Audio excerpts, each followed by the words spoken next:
George Stuart ආයතනය ශ්‍රී ලංකාවේ පැරණිතම ආයතනය ලෙස එහි 190 වන සංවත්සරය සමරනු ලබන අතර එය නිමිති කරගනිමින් සමාජ සත්කාර වැඩසටහන් රාශියක් මුළු ලංකාවම ආවරණය වන පරිදි සිදු කිරීමට කටයුතු සූදානම් කර ඇත.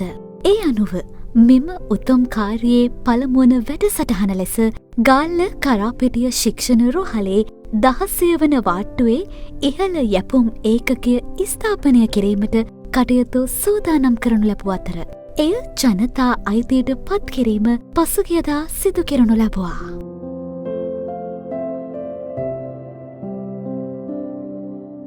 ජෝර්ජ් ස්ටුවර්ට් හෙල්ත් ආයතනය මගින් සිදු කරනු ලබන සමාජ සත්කාරය ගාල්ල කරාපිටිය රෝහලේ ලෙප්ටෝස්පයිරොසිස් කියන රෝගය සම්බන්ධව ඉදිකර තිබෙන නව දැඩි සත්කාර ඒකකයට අප ආරම්භයක් දුන්නා සමාජ සත්කාරයක් විදිහට.